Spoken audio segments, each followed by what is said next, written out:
नमस्कार, बहुत स्वागत है आपका। आप देख रहे हैं ग्रैंड धर्मा सन्मार्ग।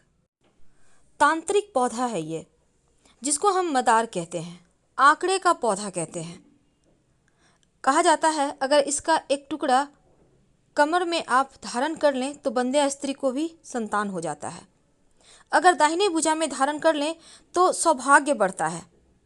इस पौधे के जड़ में गणेश जी की आकृति कुछ साल पुराना होने पर अपने आप उगाती है।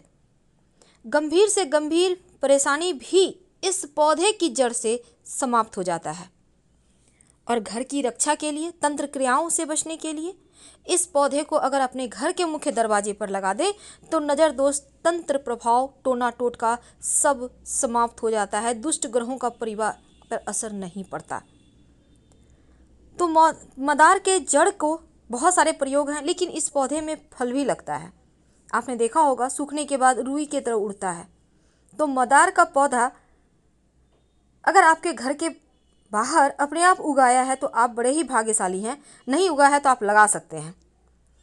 अगर कोई व्यक्ति बीमार है तो मदार का पौधा का एक डाली तोड़कर ले आए, उस व्यक्ति के ऊपर से 7 बार उतार कर आप उसको कहीं पे बाहर ले जाकर फेंक दें। आप देखिएगा उनका स्वास्थ्य जल्दी ठीक हो जाएगा, क्योंकि ये नज़र, हाय, बद्दुआ, बुरे दोष को समाप्त कर देता है। तो इस पौधे में अद्भुत चमत्कारिक शक्ति है जो जीवन के हर परेशानी से, हर समस्या से आपको बचाता है। लेकिन इसके कुछ खास प्रयोग भी होते हैं। मदार के पौधे में जो फल लगा होता है, आप एक फल ले आइए उसमें से निकाल कर। कच्चा हो या सूखा हो वो फर्क नहीं पड़ता, सूखने के बाद तो उड़ जाएगा, हाथ आपके कुछ नहीं आएगा, लेकिन आप एक ले आइए। अब इस फल को हल्का सा सुखा लें, कच्चा मत रखिएगा, सड़ जाएगा। आप लाकर अपने घर में इसको पूजा वगैरह करके कहीं भी आप छत पे या छज्जे पर कहीं भी आप ऐसी जगह रख दें कि जहाँ ये सूख जाए, सड़े नहीं। उसके बाद लाल कपड़े में लपेट कर आप इसको संभाल कर रख लें। जीवन के हर मुश्किलों से आपको बाहर निकालेगा, चारों तरफ से आपकी रक्षा करेगा ये जो इसका फल है। तो मदार का पौधा बहुत ही काम का है। इस पौधे का जो पुष्प है, उस पुष्प को अगर आप नियमित रूप से शिव जी पर अर्पित करें तो जीवन की हर मुश्किलों से आप बाहर निकल आते हैं। बहुत सिंपल है, प्रयोग इसका बहुत ही अचूक है।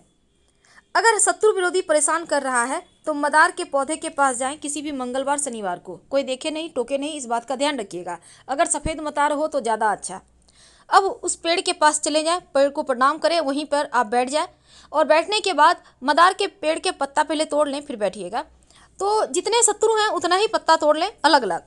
अब पत्ते पर उसी मदार के जड़ जो दूध निकला है उसी से शत्रु का नाम लिखकर वहीं जड़ में दबा दें और फिर बिना पीछे मुड़े घर आ जाएं।